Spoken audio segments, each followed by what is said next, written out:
Like all good negotiations, we're trying to establish what our agreed set of values are, and that's what I'm going to attempt to do now. And then we have an hour after this for a general discussion. So I'm going to briefly just look at the current state of affordable and social housing and basically outline, despite it being taken out of the Local Government Act, why I think we need a sustainable solution, and that I think there's some very, very innovative documents and very interesting reports that have been out recently, not least the New Zealand Infrastructure Council report saying housing is a critical part of our infrastructure. And that's what we see today. You know, why do we leave this behind when we discuss roading a lot and schools and so forth? So this is an attempt to have housing as part of a system that is really crucial if we're going to go forward. And I'm going to show you some of the advantages of it. So and just reminding you that the podcasts are going to be on the website, but also these, the PDFs of the files will be on there. On our PowerPoints. So as the Productivity Commission's report has pointed out to us, actually in terms of affordability measures at the moment, and if you're including finance costs as part of that, we're close to average for the last 2 decades. So in a sense, the problem, and therefore what is the solution, is quite a complicated one, but not impossible to get around. But affordability varies across the country, and of course it's particularly low in Auckland. Houses, rental accommodation is very expensive in Auckland. Affordability, as the Productivity Commission analysed recently, is lowest amongst those who are younger, single, have lower income and are non-European ethnic groups. And of course we have a particular situation in Christchurch, and I'm hoping those of you who've made the effort to come from Christchurch, we'll have one room this afternoon, hi Kelly, one room this afternoon that will be just for people in Christchurch to sit around. And I was unlucky enough to go through the red zone recently, and a lot of the very innovative, this is somewhere I wasn't supposed to go, very innovative medium density housing in Christchurch with the rising of the liquefaction. This is what it looks like inside. It looks like very similar to going into the pictures that we've all seen about New Orleans after the Hurricane Katrina. And you can see how high the mould and damp is. A lot of the apartments being deconstructed, and I stopped the car and got this graffiti, get your head out of the sand, there is a housing crisis. And I thought, well, that's a good, that was a good bit of graffiti for today. The Massey Home Affordability Index, they've been monitoring affordability for quite a while. This is about home ownership, and you can see that this goes from the period from 1980 through to 2011 here, and you can see here there's an improving trend in affordability of home ownership, but this is for the country as a whole. Now there's a lot of reports about housing, because housing isn't just an outcome, it's also the driver of the economy, and I was one of the people who presented to the OECD that came recently talking about policies about the housing market in New Zealand, and I read this out because this is a very rigorous, interesting group who worked with the Treasury, and they said supply rigidities, remembering today we're talking about how we can increase supply of affordable and social housing, and tax incentives that bias saving decisions towards property investments have amplified the increase in house prices, widening health inequalities in the form of larger homes for those who can afford them, but deteriorating affordability for the rest of the population. So this continues the theme that Michael talked about and Ben talked about, that there are developing 2 different Aotearoa's New Zealand. Economic downturn has increased financial pressure on the social housing sector, with a shortage of public dwellings in an area of high demand. Oh, sorry. Now, when it comes to rent, an area where we're increasingly concerned about in New Zealand, if you, in our group in particular, from the period from 85 to 2010, You can see that for the bottom quintile, those people who have the fifth of the population, the 20% who've got the least amount of income, they're regularly, or the median is 50% paying in terms of rent. So you don't have much money left over for other things if you're paying 50% of the money that comes in, your disposable income, going out on rent. And across the board, those on the lowest income compared to the highest spend more on rent, as we've just seen. They spend more on household energy, and of course there's no requirement in New Zealand in private rental market to put in heating. You just have to have a plug in the wall. In fact, there's some really interesting discussion in one proposal in Housing New Zealand, given that Housing New Zealand tenants are on very low rents. Why not have bulk electricity supplies for people in Housing New Zealand properties? And there's been questions asked to the Minister for that. I mean, we have commercial rates which are lower than residential rates. We have industrial rates that are lower than commercial and residential. This would be very sensible, because we know if you have a pay-as-you-go meter, although the electricity company has your money ahead of time, they pay you at a higher tariff. So there are issues around housing and the affordability of living in housing, and also the move to put social housing in outer suburbs in Porirua and South Auckland, as they were then, means people who live in those areas have much higher transport bills. So when we're talking about affordability, we're talking about the affordability of being able to pay your rent or your mortgage, affordability of heating your house. The Growing Up in New Zealand survey, the survey of many thousands of children who are now just turning 2. I just saw the figures that the other day on the Children's Commissioner. I'm on a solutions group for childhood poverty. 6% of the children who are in 9 months, the parents couldn't afford heating in their houses. This is ridiculous in the 21st century. So it's the combination of rent, energy and transport which we think in a sustainability sense is what we should be thinking about.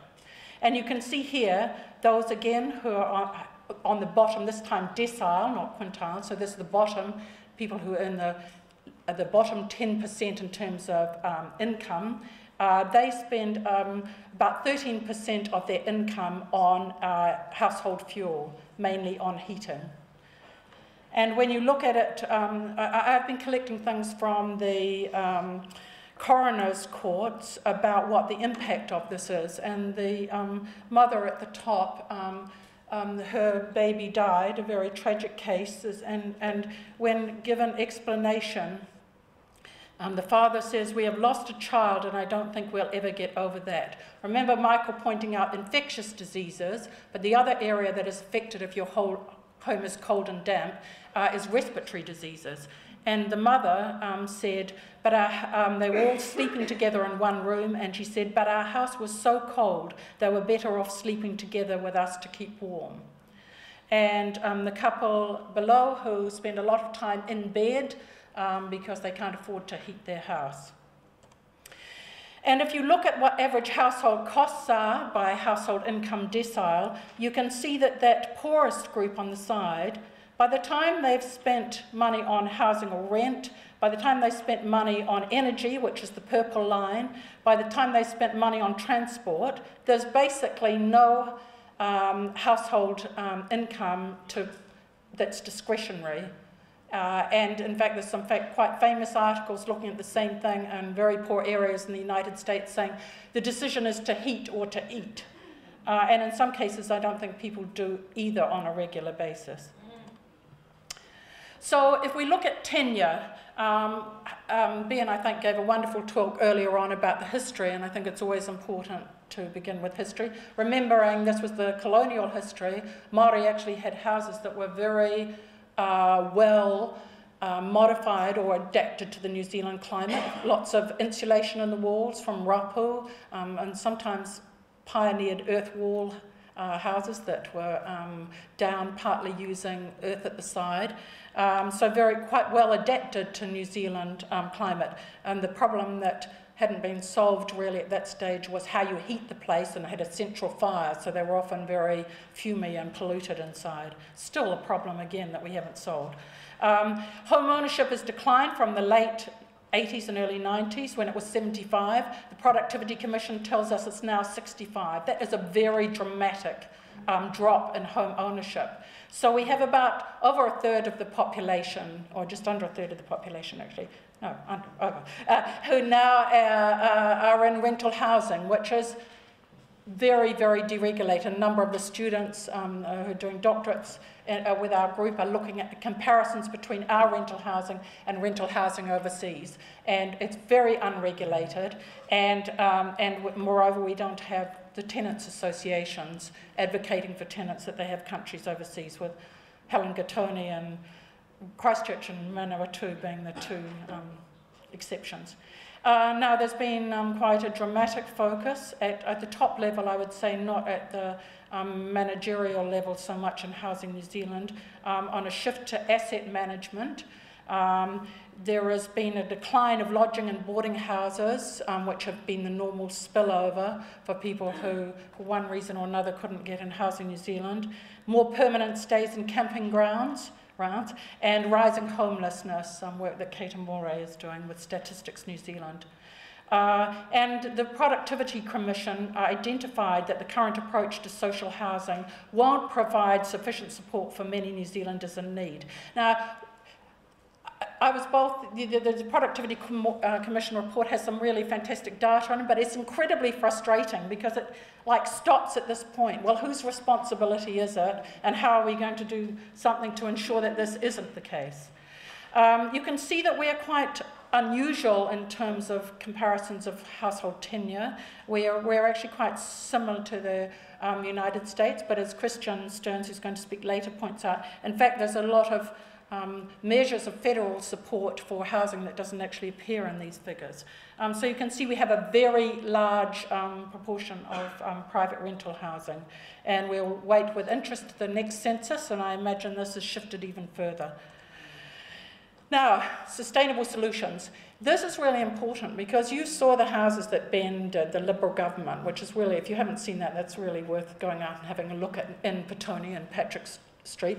Those were built in 1900, between 1890s and 1910. They're still there now. They're highly prized, highly valued. Our houses last for about 80 or 90 years.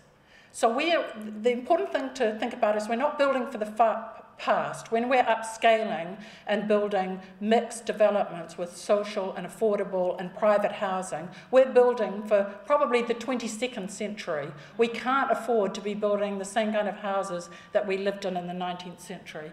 And sustainability is an important word, environmentally, economically, socially and culturally, and I'm going to touch on these very briefly.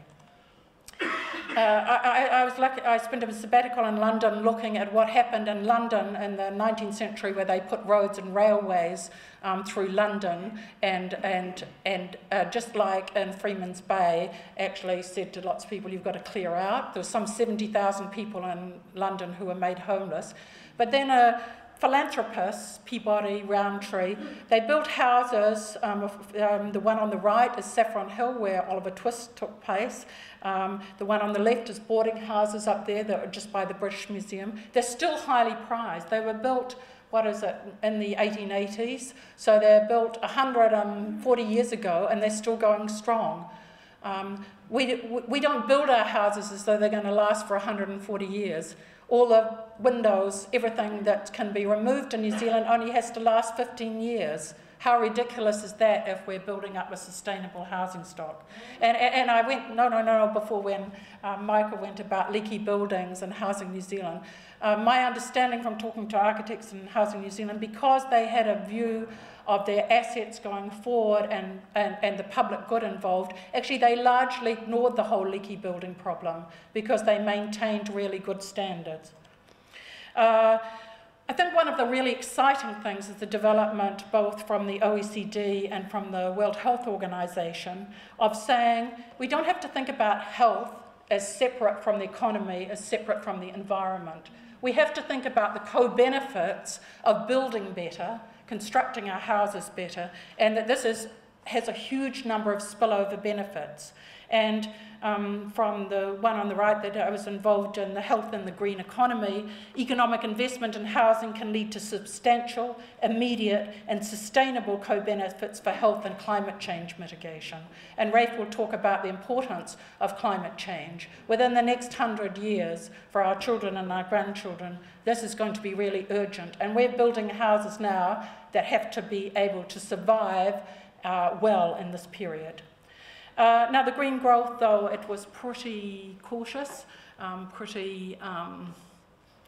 it does have some very interesting ideas in it. Invest to save, I liked that idea. With Guy Salmon's involvement, that it has to have collaborative processes, and you can see today we are trying to run a collaborative process, and saying that, in fact, this is a way to reduce greenhouse gas emissions, and also pointed to this issue that we should be using bulk, the kind of things that Wellington City Council has done when they've used that capacity now for councils to take out bonds, to saying, okay, we're going to insulate houses in Wellington and you can take it against your rates.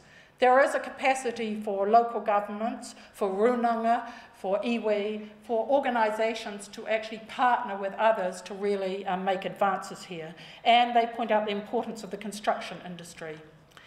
So, environmental sustainability. Our group has done a lot of work on which New Zealand Centre for Sustainable Cities that links across all universities in New Zealand and NIWA and Landcare on looking at the advantages of compact urban form. One of the things that we can't afford to do in the same way as we did in the 30s is have everybody living in standalone houses. It's really, really important that we have a mixture of different types of housing, but that we stop concentrating, and it's great to see so many architects here, on bespoke housing that's getting bigger and bigger and bigger. We're talking, is Rodney here? Oh, yeah, Rodney. Been talking with Rodney here, that some of you might be interested, the Professor of Industrial Design at Massey, about the way in which you might have an agreed infrastructure of the house, which could then have a number of different providers providing components of it to upscale very rapidly, if we can agree that we need 500, 1,000 of these kind of houses to move very rapidly in the way that we have in the past.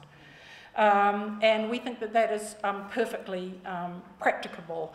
And this compact urban form, which may take the medium density housing, mixture of home ownership, rental accommodation and social housing, we know that that reduces carbon emissions. We know that if you live in the inner city, you're much more you're likely to be doing more active journeys, walking, cycling, catching public transport, and this is reflected actually in many studies in people's weight. If you live in the outer suburbs, you hop in your car and you have less chances for exercises. And work has been published by Karen Whitten in our group recently in Auckland, showing just this in Auckland. So the important thing to note is when we're talking about the vision of what the future's like, outer suburbs may be cheaper, but it increases transport costs. And this just repeats what I've said. And one thing that is interesting, I think, is that more compact developments means there's greater opportunity for social cohesion. Children of different backgrounds going to the local school, getting to know people that once their lives become more socially segregated later on, they're less likely to do.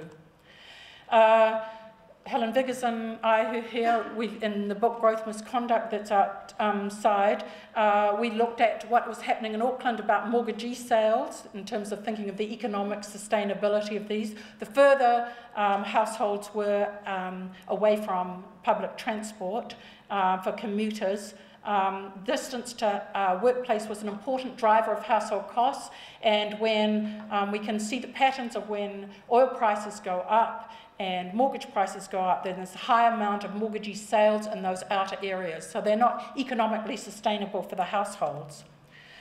Now, in terms of current household housing economic activity, the peculiar thing about New Zealand market is, well, the difficult thing to get around is the economies of scale. Now, most builders only build one house per year. This comes from Productivity Commission's report, and I was surprised actually at this, though I've kind of worked in the area for quite a while now. There are only 30 builders who build more than 30 houses a year, and there's only 5 building companies that build more than 100 houses a year.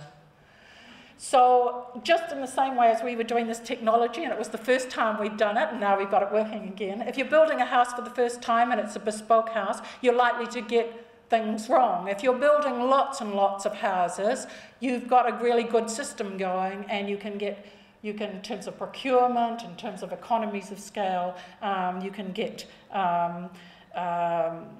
it's likely to be much more economical. Now, if you think of the money that the government's putting in, this is the social housing unit, and actually I meant to check that, someone from the social housing unit, is it 43 million that was distributed this year? 37.35. Oh, ever an optimist, 37.35. So they had 94 applications, people seeking 171 million. This is the growing of the community sector, and this is one indication of where there's a problem upscaling. So they distributed 37 million, 231 new housing units. Interesting new metric, the number of bedrooms, 637. Now, one of the issues is, are we just going to abandon these modernist high-rises that were built in the 60s, 70s and 80s by the local councils? Now, I live close by here. I live in Ara Valley, and I've been heartened every day. In fact, I've changed my route of working to work, so I can see what wonderful progress has been made on these city council houses. This is the previous government actually gave, if you remember, 220 million to Wellington City Council. There's a covenant on it. They can't sell them for 30 years. The previous government knew its history. And it's done by McGuinness Group, and I'm told that people stop by regularly wanting to buy these properties. These are fundamentally very good structures and can be refurbished to be delightful. It's opposite Central Park, nice and sunny, extreme, and Vicky McLaren here as one of the managers of that. Now, if you're going to have, so we've done economic, environmental, if you're going to do social sustainability, mortgages need to be affordable, rental tenure needs to be more secure. I think, and there's had a lot of discussion in this in the Children's Commission group, one of the reasons we have this long tail in terms of performance of children at school is not anything to do with the curve of intelligence. It's to do with those children are having to move every 9 months, which is the average, probably more frequently than that, because that's the average tenure in private rental housing. So those children are churning through schools, and the teacher who may work with the parent and enthuse the child about education and give them confidence, they're on to the next school. This is a really dramatic problem in New Zealand. There's a huge amount of churn. And we've seen from Michael's things, housing quality protects health, and social sustainability means in a community where it's walkable.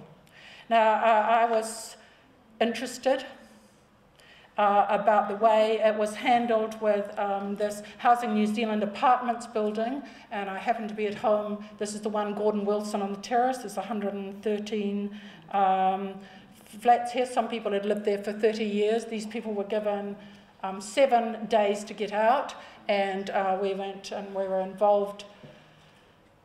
At this stage, we're making a film about this, and we interviewed quite a number of the people coming out. Quite a lot of them came out, though they had Housing New Zealand officers working with them night and day.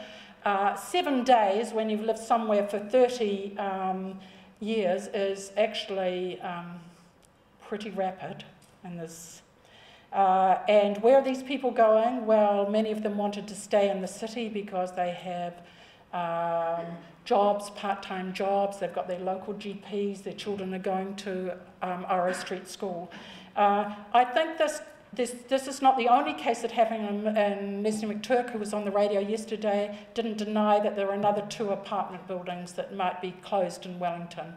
Neither confirmed nor denied. We have to have public discussion about these. I believe that these apartment buildings which meet earthquake code can be refurbished and poor people, those on low income, should be able to live in the city. This I won't go over because I just wanted to reiterate that we know when you live in social housing, whether it's from the council or from Housing New Zealand, there are dramatic improvements in your health. I think Helen Clark, I think, was the one who introduced under advice the cultural sustainability as a key part about sustainability in general.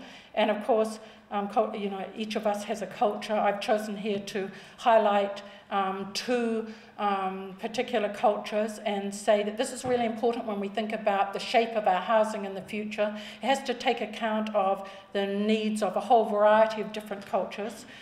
Indigenous designs were well adapted to climate and topography, and they're a way of, as Michael had showed when the extra housing and health program, housing can be alleviated by extended family housing. And Gina Penne and I and John Gray, who's in the audience, worked very closely with the Tokelau community to build a state house that could house 11 people. That was only a very small proportion more expensive than a regular house. It was about the same per bedroom and showed many, many benefits because we monitored it before and afterwards. Now, interestingly enough, just like the house that was built in Christchurch that won the competition for Housing New Zealand, both these houses, in our case, Housing New Zealand is a co-owner of the plans, and presumably they are in the one in Christchurch. There's just one of these houses built. So again, there's barriers to actually upscaling, which I hope we'll be able to work out this afternoon. This is the Indigenous urban design. This book is outside. And I think we should remember Māori, for example, had historical knowledge of streams and waterways. And if you look at where the Christchurch liquefaction is, it follows these waterways that were often not very well piped or taken account of. And it raises the issue about intensified suburbs can have food production incorporated if we're thinking about future. And this is an example of John, who said he was the pen working with the Tokelau community about what kind of house could be in Housing New Zealand. And that's in McKillop Crescent, if you want to have a look at it. And this is the blessing of the house. That's why everybody's looking so solemn. Okay, and just the point that I was making before about housing is really important, not just for the design of our houses, but also for the local community, for the roads, and for schooling. This is a lovely school where every child in the school has their face on the side. This is a nuhaka, and the child knows that it's very welcome in the school and is part of the school. And there are instances of Māori up when the Housing New Zealand houses were demolished, the school dropped Wairau by half, and so that's been really important, difficult for the sustainability of the community. Okay, so the co-benefits of building sustainable, coming to my last slide, it avoids large remediation costs. If you build it right the first time, Deloitte tells us that the leaky building problem is going to cost 22 billion. If we'd done that right the first time, we would be working out how to spend 22 billion now. And we've done a lot of work showing the health effects of when you build leaky buildings, what the effect is, and the economic costs of that. Climate change I've already spoken about, and Rafe's going to talk about this, but we are going to have more extreme weather events, we're going to have more freezing periods, and we're going to have more periods when it's really, really hot. And our houses have to have sufficient thermal mass and ventilation for that. And you can see in the work that Einfest has done, insulation improvements are the things that most save you money. Below the line, it saves you money to do. Above the line, it costs you. And you can see the kind of things that we're talking about are the way of building and investing to save, to pick up the Green Council's thing. It's very important to have energy efficiency, volatile global energy cost. We need to maximise energy security. And I think we've got the possibility, both as Housing New Zealand is doing retrofitting their current stock, but also in terms of raising building code standards.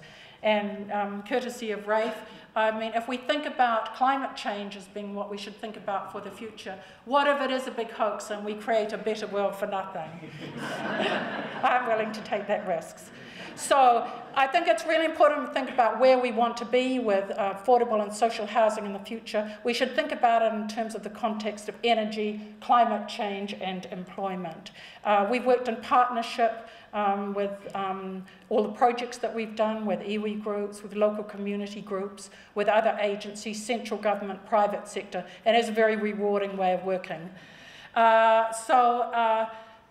This is where do we want to be? We want to say we're all concerned about this. We don't want to pick up the paper and read about another family of 6 living in a cockroach-infested boarding house. We don't want people living in cars. We don't want people renting out their garages. Whether we want people to breed or not, as the major concern in the 1930s. We want people to be warm, safe, dry and secure in their homes, and therefore we know they're able to look outwards and be able to contribute to their community and to live the life that they value. So thank you.